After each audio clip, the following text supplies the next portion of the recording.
sexually transmitted disease. But you might be surprised to hear the risks you do take when you sleep in the same bed with your spouse. Have a look. A comedian will tell you the best cure for insomnia is to get a lot of sleep.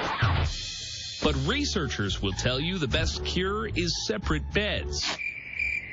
A recent survey found people who sleep alone get a better night's sleep because over 50% blamed their mates for their sleep disturbances. We have 2 different body temperatures. I like it cold.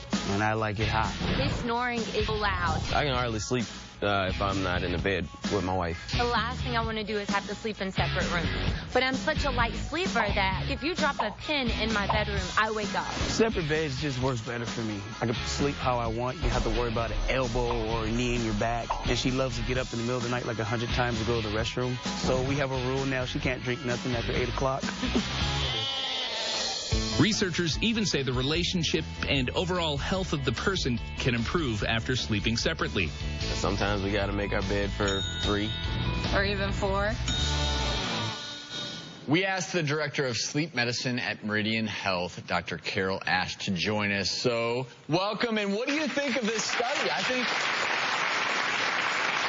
I'm sure it's different for every couple, but is it sometimes better to sleep apart? Well, you know, we kind of think of sleeping apart as taboo and something we should never do, but the truth of the matter is sleep is so important that that is what you have to do to get a good night's sleep, yes. Because what will happen is if you're sleeping next to this person who's really restless, it'll stop you from getting into deeper stages of sleep and disrupt your sleep, and that's really a problem. I think fundamentally what you said is correct, that there is some taboo. It is sort of an itchy feeling to think that you're married and you're sleeping in separate bedrooms. So people can be in sync, and when we are in sync, that's a good thing. So we're not recommending that people sleep apart unless there's a problem. No, absolutely. Right?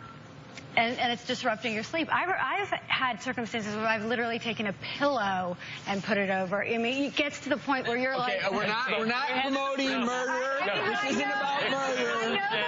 I know the feeling of being being wicked. I mean, hearing that ruckus noise is horrific. Well, it can be more disruptive to you than you realize, and you know what it can do to your body. Yes, absolutely. And we're going to talk about solutions here in a moment, because some couples, they have no choice. Maybe they're in a 2-bedroom apartment and their 2 kids in the other room, and it's just okay. We got to figure out how to make do. And we did have one couple join us, Rob and Sarah. They try to sleep together like a loving couple thinks they're supposed to, but it doesn't always work out the way you want it to, right? It's impossible. He snores so loud. Like, I don't even like to call it snoring because I can handle snoring. Like it's a lawnmower. It's so loud it's unbearable. Like, I put earplugs in and I put like sounds of nature by my head, and I still can't sleep. She tries to drown it out. I've tried everything, like, you know, they have pills for that. They have the sprays. They have these snore strips. And, we double up on his nose. We put both of them on, advanced and extra strength. I remember many years ago I was in a relationship with a different girl, not as wonderful as she is. You're welcome. And in the middle of the night, I woke up to this. Boom! She had punched me in the face. It causes anger. I can have. Do you not get angry? Yeah. I mean, do you feel? I know that feeling of it generates like. Well, when you're not sleeping well, what happens is there's a normal pattern to sleep. So sleep is not just there to help you make you feel awake during the day. It's connected to your physiology. So there's some examples I have that I could show you of the normal pattern of sleep. You transition first into light stages. And the light stages of sleep, you'll start to see the brain waves slowing down. As you go into deeper stages of sleep, the brain will slow down even more.